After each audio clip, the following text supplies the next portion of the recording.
రామకృష్ణ పరమహంస గారు తన చిత్రపటంలో తన పటానికే అంటే తన కాళ్ళకి తానే దండం పెట్టడం అనేది జరిగింది. ఎందుకు అలా చేశారు? దీన్ని పెద్దలు ఎలా విశ్లేషించారు?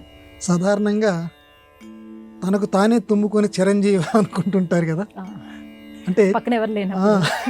అంటే న్యాయంగా తుమ్మినప్పుడు ఆ పక్కన ఉన్న పెద్దవాళ్ళు ఎవరో చిరంజీవి అంటే తుమ్మినప్పుడు చిరంజీవి అని ఎందుకు అనాలి? ఆ తుమ్మినప్పుడు ఒక్కొక్కసారి లోపల ఉన్నటువంటి ప్రాణం బయటికి వెళ్ళిపోతుందట. బయటికి వెళ్ళిపోతే ఇంక చచ్చిపోతాడు కదా. అందుకని అలాంటి పరిస్థితి రాకూడదని చెప్పి చిరంజీవ, చాలా కాలం బతుకు అని చెప్పటానికి. ఇంకోటి చిరజీవ, చిరజీవ అంటే కాకి అమ్మ, అంటే చాలా కాలం బతికేది కాకిట. అంటే తక్కువ కాలం బతికేటువంటి వాడు పుణ్యాత్ముల కింద లెక్క అనమాట. అందుకని చిరజీవి అంటారు. సరే, పక్కనకు వచ్చేద్దాం. సరే, ఇంతకు రామకృష్ణ పరమహంస ఆ రకంగా సాధారణంగా మన ఫోటోకి మనం దండం పెట్టుకోవటం అనేది ఉండదు. మనకంటే పెద్దవాళ్ళు ఎవరో వాళ్ళకి నమస్కారం చేస్తాం, లేదా దేవుళ్ళకి నమస్కారం చేస్తాం. మనకి మనమే నమస్కారం చేసుకోవటం ఉండదు. కానీ ఒకసారి రామకృష్ణ పరమహంస గారి దగ్గరికి ఒక చిత్రకారుడు ఒక బొమ్మ వేసుకొని వచ్చాడు. ఎవరి బొమ్మ అంటే ఆయన బొమ్మే, రామకృష్ణ పరమహంస బొమ్మే వేసుకొచ్చాడు. ఆయన ఆ అమ్మవారి ఎదుట ఉన్నటువంటి బొమ్మ అన్నమాట అండి.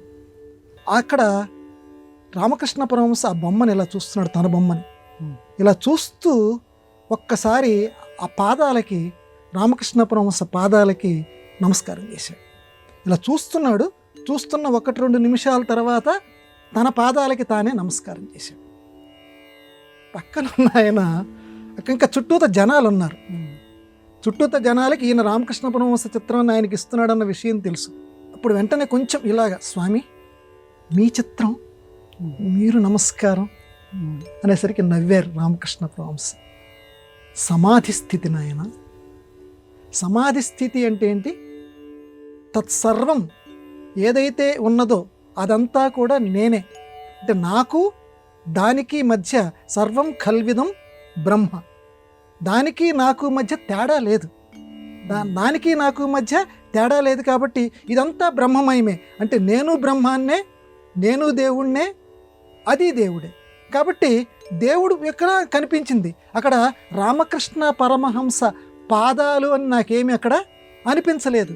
అది దేవుడి యొక్క పాదాలు అని నాకు అనిపించాయి. ఎందుకంటే అది బ్రహ్మం అని నాకు అనిపించింది. ఆ నిమిషంలో నేను సమాధి స్థితిలోకి వెళ్ళిపోయాను. అందువల్ల నేను రామకృష్ణ పరమహంస నా బొమ్మకి నేను నమస్కారం చేస్తున్నాను అనే భావన నాకు రాలేదు.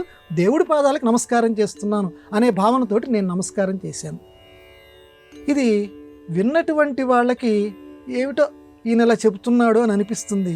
కానీ ఆ సమాధి స్థితి అనుభవించినటువంటి వాళ్ళు మాత్రమే అందులో ఉండేటువంటి స్వారస్యాన్ని గ్రహించగలరు. ఆ మహానుభావుడు చెప్పినటువంటి మాటని గమనించగలరు. ఎందుకంటే ఆ సమాధి స్థితి రావటం అనేది మామూలు విషయం కాదు. సమాధి స్థితి అంటే ఏంటమ్మా? పూర్తిగా బాహ్య ప్రపంచంతో సంబంధం తెగిపోయి అమ్మవారి ప్రార్థనో లేకపోతే అయ్యవారి ప్రార్థనలోనో మునిగిపోయి బ్రహ్మానందానుభూతి అంటారు చూడండి, ఆ ఆనందానుభూతిలో మునిగిపోవటం, తాదాత్మ్యం చెందటం. అది ఎంతో సాధన చేస్తే కానీ లభించదు. కానీ ఆయనకి నిమిషంలో ఆయన అనుకుంటే వచ్చేస్తుంది. రామకృష్ణ పరమహంస అలా చూస్తుండగా ఆయనకు వచ్చేసింది. అందువల్ల అటువంటి సమాధి యోగ నిష్ఠుడు ఆ రామకృష్ణ పరమహంస మనల్ని అందరినీ కూడా ఆశీర్వదించుగాక.